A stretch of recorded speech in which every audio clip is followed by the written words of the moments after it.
Okay, hi guys. Paige Hello. Schulte here with Windermere Professional Partners. This is John with Platinum Home Inspections. Yes. And he is on my short list of inspectors that I send out to buyers and even sellers that are looking for pre-inspections to know Yes. that we won't have any surprises when we come up to inspections and getting your house ready for market. So, inspections come once we are mutual in a contract. We will have an inspection contingency. Not always. Sometimes you can waive inspection, but we never want to recommend that. Yeah, that's a bad idea. Right. Even if you are doing an inspection for informational purposes only, you just want to know what you're buying, and it's a buyer beware. Even investors who buy lots of homes still have a prelim inspection done before they even want to put in an offer. Right. So they're just doing their due diligence. Yeah. So you can shorten up those inspection periods to make your offer more appealing. If it's standard is a 10-day and you scoot it back to a 5-day inspection, give John a call and be like, help, get me in immediately. That's right. Those are ways that you can still guarantee that you can get the inspection done, but make your offer a little bit more competitive. So walk us through what we'll speak with buyers about the inspection process and what to expect. Okay, so home inspection in a nutshell, without naming all 2,000 items that are gone through. It's basically kicking the tires on buying a used car. So you take the house, we break it apart in sections. So for instance, I start from the roof and just work my way down on the outside. Check out the lay of the land. We check everything from the siding, the windows, the hose faucets, pretty much anything that could go wrong or can go wrong, we check. Things that we don't check, say on the exterior of a home, are low voltage systems. So for instance, any homeowner who's added like decorative lighting, irrigation systems. Most people think that irrigation systems are tested, but they are not for many reasons, and a lot of it's technical that I don't want to get into right now. And so there's that. Once we finish everything on the outside of the house, my next stop would be, say, the garage. Check out everything in the garage, all the mechanicals, before I move into the house, which would include furnace. Take the covers off, check out the inside. If there hasn't been an inspection done on the furnace, typically in 12 months or less, we recommend one be performed. Right. And they have better tools to get inside, dig around, get more technical with it, especially on a furnace that may be 20, 30 years old. Same thing with water heaters.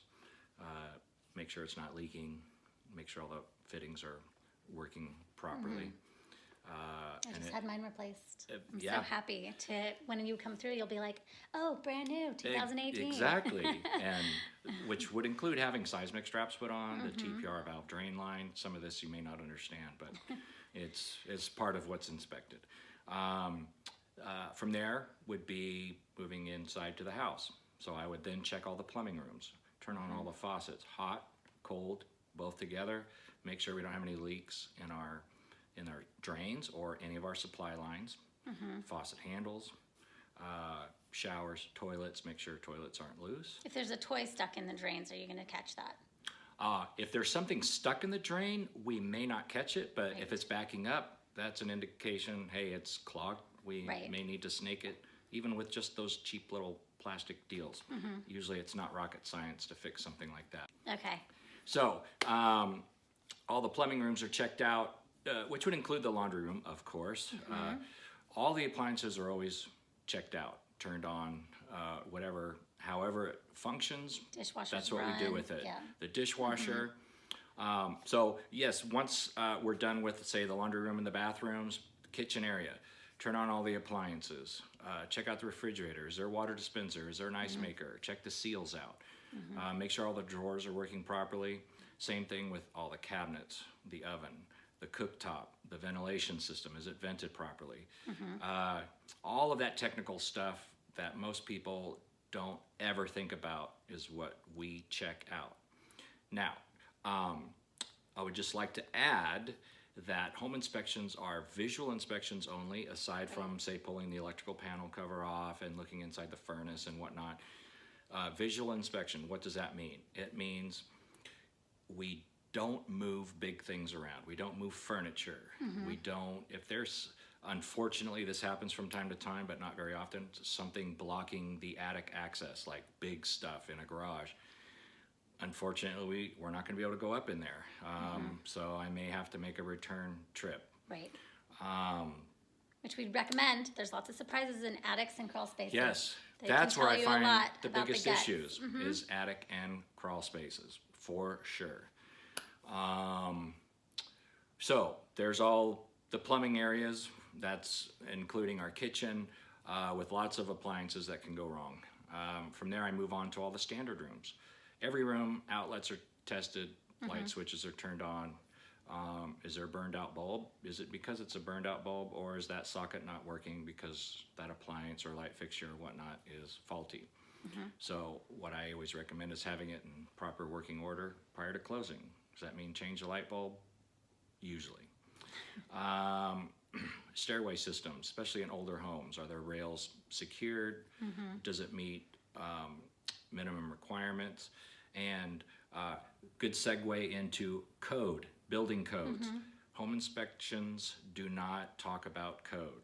It's kind of like, well, it's not kind of like, we just don't get into that, because every profession has a book this big with code. Right, and Electricians, it's changing so fast. exactly, plumbers, roofing. So we know enough to not call code, but enough to say, hey, that's wrong. Somebody else needs to come out here and identify either what caused it, how it needs to be repaired. So sometimes it's a trigger for a roofer to come out and identify it. Correct. And maybe call for an additional inspection That's correct. with a specialist. Yes. We are the messenger. We like finding things. It's like, where's Waldo? There he is over there. Let's write him down. Perfect. Trying to think, what else? Bedrooms. So we've got our bedrooms, living rooms, dining rooms, family rooms, theater rooms. I see a lot more of those in some of like the higher end neighborhoods. So a lot of those things have a little bit more technical issues with them, but it's still basic. Does it have something that needs to be shown that it works? Can it be turned off and on? Is something broken? Like a drop down screen, the projector, is it staying, is it going? Saunas. So Got that recently? yes, a sauna. So there are many times, or I shouldn't say many times, sometimes, far and few between, there are items that I'm not that familiar with. Why? Because either I don't own one, or I come across them so very seldom. We just simply do not want to get into turning them on, see if they're working, see if they're not working. I own a hot tub. I check hot tubs. I'll give the basics on, its current condition. Is it, on its way out? Are they maintaining it properly? Right. And what else? For something like that, though, that you would note in there to have the seller walk you through how to use Yes. it. And then that way we can include it contractually for them to give us a walkthrough so that we know not only is it working, but how to use it. Exactly. And that would also include a central vac system. If Okay, it's, say, the system is there, but they're missing the hoses. Well, how do we know they work? The alarm system. A lot of times I'm asked, do you test alarm systems? And I say, well, only if you want the police to show up. So, but a homeowner will give you a tutorial on, hey, this is all that's needed to turn it, to arm it, to disarm it. Right. The same holds true for the irrigation system. Get a tutorial from the owner. Hey, what's your map of your irrigation system? Right. And the same for there are some homes that have generator systems. Same thing. What do all of the breakers feed? What's the method of disconnect? Because there's so many different ways of hooking those up. Some have a permanent mounted system that gets tested weekly. Others have just a little portable plug-in. Okay, so typical cost, $400 to $450 investment. Starting from the bottom, walls in only, and this would be like high-rise condo townhomes, 1,400 square feet or less, $350. Okay. That basically means no attic, no crawl space, no garages, just simple. Then we move up to a house, whether it's 680 square feet, on up. So from there up to 3,000 square feet or less is $400. Okay. Between 3,000 and 4,500 square feet, $450, and then it's just based on square footage after that. Okay. Awesome. So a small investment into peace of mind and uncovering some of the skeletons in the closet, if there are any. Some inspections come out beautifully. Yep. Some need some work items. Yes. Some need a minor amount. Some need maybe a moderate amount. Every once in a while, there are some that are going to need a lot. Yep. That still doesn't mean run from it. Right. Which I've come across in over, 2,200 inspections, maybe 4 or 5 homes that are, I'm halfway through it going, are you sure? Right. So. Yeah. So and then that's when your agent will come back into the picture, start the conversations and that next phase of negotiation. Yes. To look at those items that are most important to you, the deal breakers, that's what we call them. Yes. And see how we can work with the seller to remedy those before closing, or at least a credit that you could then take on some of these items after closing. Exactly. Awesome. Well, I'm going to link your information.